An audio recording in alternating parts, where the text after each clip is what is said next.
Me perguntaram o que é a providência divina. Então, eu respondi, examinando a Escritura. A providência divina é o governo de Deus pelo qual Ele, com sabedoria e amor, cuida e dirige todas as coisas no universo. A doutrina da providência divina afirma que Deus está no controle completo de todas as coisas. Ele é soberano sobre o universo como um todo, como está escrito em Salmos 103, verso 19, falando sobre o mundo físico. Em Mateus 5,45, ele fala sobre os assuntos das nações. Em Salmos 66, verso 7, ele fala do destino humano. Em Gálatas capítulo 1, versículo 15, ele vai falar sobre os sucessos e fracassos humanos. Lucas 1,52, ele vai falar sobre a proteção do seu povo. Essa doutrina está em oposição direta à ideia de que o universo é governado pelo acaso ou pelo destino. Então, através da providência divina, Deus realiza a sua vontade, a fim de garantir que seus propósitos serão cumpridos. Deus governa os assuntos dos homens e trabalha através da ordem natural das coisas. As leis da natureza nada mais são do que a obra de Deus no universo. As leis da natureza não têm poder inerente.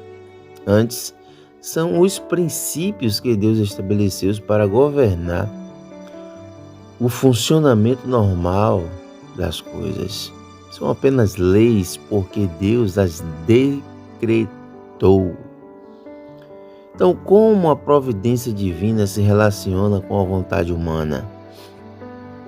Sabemos que os humanos têm livre-arbítrio, mas também sabemos que Deus é soberano. É difícil entender como essas duas verdades se relacionam, mas vemos exemplos de ambas nas Escrituras. Por exemplo, Saulo de Tarso estava perseguindo voluntariamente a igreja, mas o tempo todo ele estava recalcitrando contra os aguilhões da providência de Deus. Atos 26:14. Deus odeia o pecado e julgará os pecadores.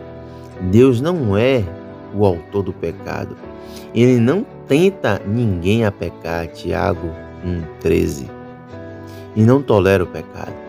Ao mesmo tempo, Deus obviamente permite uma certa medida de pecado. Ele deve ter uma razão para permiti-lo temporariamente, mesmo que o odeie, dando oportunidade para que a pessoa se arrependa. Um exemplo da providência divina nas Escrituras é encontrado na história de José. Porque Deus permitiu que os irmãos de José o sequestrassem, vendessem-no como escravo e depois mentissem para seu pai durante anos sobre o seu destino.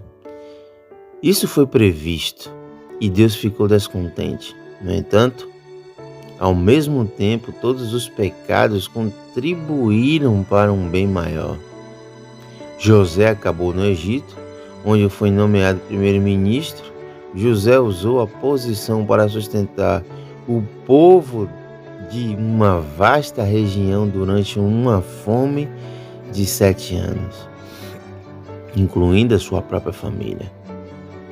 Se José não estivesse no Egito, antes do início da fome, milhões de pessoas, incluindo os israelitas, teriam morrido. Como Deus levou José ao Egito? Ele providenciou os seus irmãos, a liberdade deles. A providência divina de Deus é diretamente reconhecida em Gênesis 50, versículo 15 a 21. Então, não que Deus fez com que eles pecassem para que atingisse o seu propósito. mas as consequências naturais da vida humana levou José a ir para o Egito. Eu espero que você entenda isto. Outro acaso, claro, de que a providência divina se sobrepõe ao pecado é a história de Judas Iscariotes.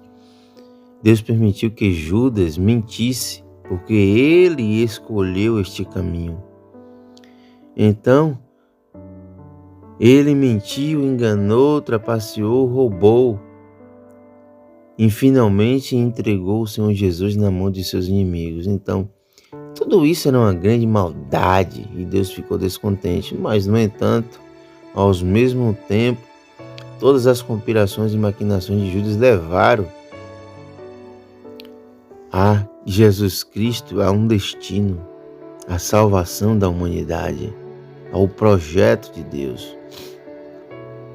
Jesus teve que morrer na mão dos romanos para se tornar o sacrifício pelo pecado. Se Jesus não tivesse sido crucificado, ainda estaríamos em nossos pecados e delitos.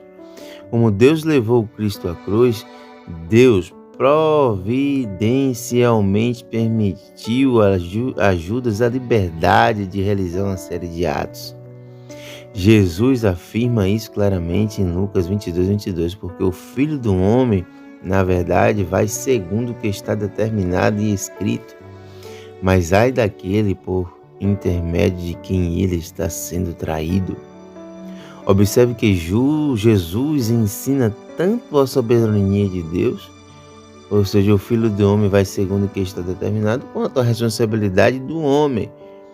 Ai daquele por intermédio de quem ele está sendo traído. Ou seja, existe aqui um equilíbrio. A providência divina é ensinada em Romanos 8:28. Sabemos que todas as coisas cooperam para o bem daqueles que amam a Deus, daqueles que são chamados segundo o seu propósito. Ou seja, todas as coisas significa todas as coisas. Deus nunca está fora do controle. Satanás pode fazer o pior, mas o mesmo mal que está destruindo o mundo está trabalhando para um propósito maior e final. Não podemos ver isto ainda. No entanto, sabemos que Deus permite as coisas por uma razão e que o seu plano é bom. Deus deve ser frustramente para Satanás. Não importa o que ele faça, ele descobre que os seus planos são frustrados e algo de bom acontece no final. Então, a doutrina da providência divina pode ser resumida desta forma. Deus, na eternidade passada, no conselho de sua própria vontade, ordenou tudo o que aconteceria, contudo, em nenhum sentido Deus é o autor do pecado, nem a responsabilidade humana é removida. O principal meio pela qual Deus realiza sua vontade é através das causas secundárias, por exemplo, leis da natureza e a escolha humana. Em outras palavras, Deus geralmente trabalha indiretamente para realizar sua vontade. Às vezes, Deus trabalha diretamente para realizar sua vontade. Essas obras são o que chamamos de milagres. O milagre de Deus contornar por um curto período de tempo a uma ordem natural das coisas para realizar sua vontade. A luz resplandecente que caiu sobre Saulo no caminho de Damasco é um exemplo da intervenção direta de Deus, sem precisar da natureza ou das próprias atitudes negativas ou até positivas dos homens. A frustração dos planos de Paulo de ir para Bitínia é um exemplo da orientação indireta de Deus. Ambos são exemplos da providência divina em ação.